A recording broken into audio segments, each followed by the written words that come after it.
Hello there, welcome back to the channel Take the Bull. I guess you people are doing great. I think the lockdowns are not annoying you so much, and most of them would have already resumed their routines and they started going to their office.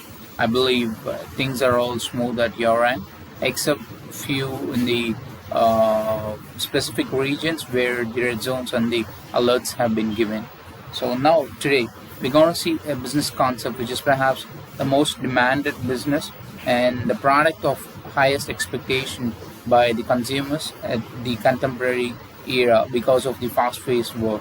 So it's none other than the instant upma premix. So instant foods are highly popular among the regular office goers, and because of their fast-paced working culture, and recent times has witnessed a tremendous increase because of these office goers, and people have started sharing their responsibilities in the household as well.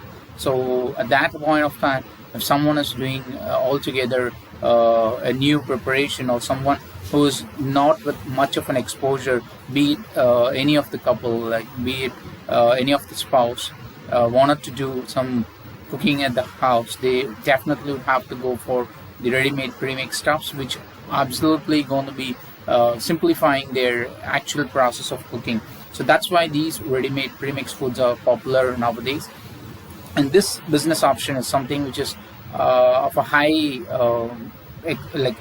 profitable when it comes to the question of margin allocation from the production cost to the calculation. For making this, you have to for an approximate scale of 500 grams of premix, you have to spend like 500 grams of rava, which is soji, which we call.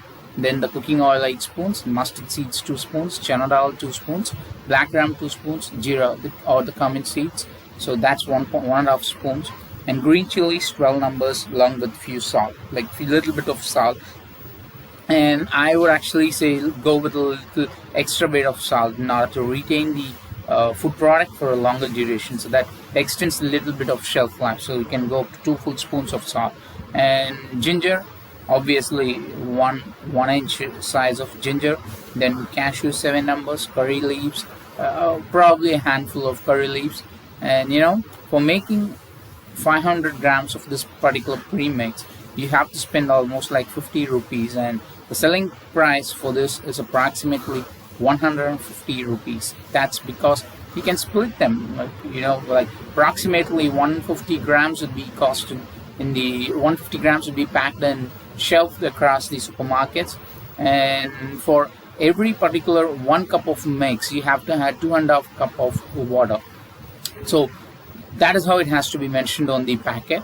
And the water has to be boiled, and then pour the mix into it and cook it for 5 minutes. Add a little bit of onions and vegetables, which onions and vegetables are literally optional. If at all you wanted to have that flavor and the taste of them, you can add them.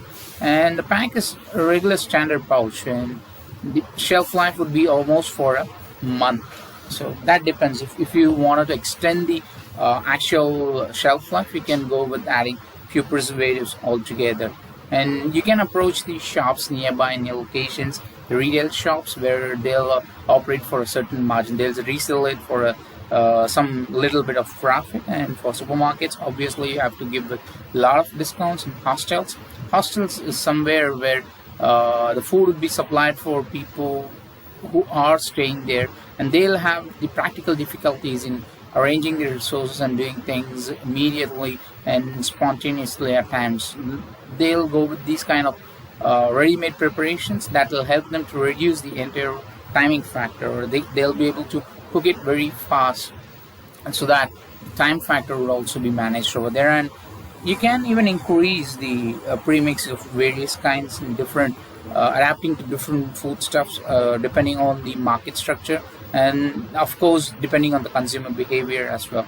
The offers will also add some value, like giving a little bit of offer, like 50 grams and 100 grams as excess from what is being charged for, would absolutely attract more number of customers and consumers to purchase your product.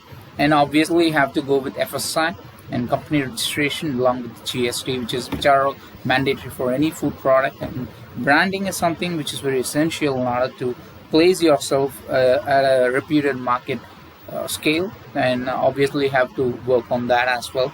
Targets, obviously you have to work very much on the targets in order to get the higher margin, higher revenue, and higher returns for whatever you put in. So I guess I've covered enough of information about this business concept here. So if at all you got anything as a question or queries, please feel free to let me know in the comment section. I'll be pleased to help you out on that. So if you want any other specific concept to be discussed in our channel, let me know that as well as an input, so that we'll work on it and present that as well. So we'll see you soon with another interesting concept. Till then, take care. Bye-bye.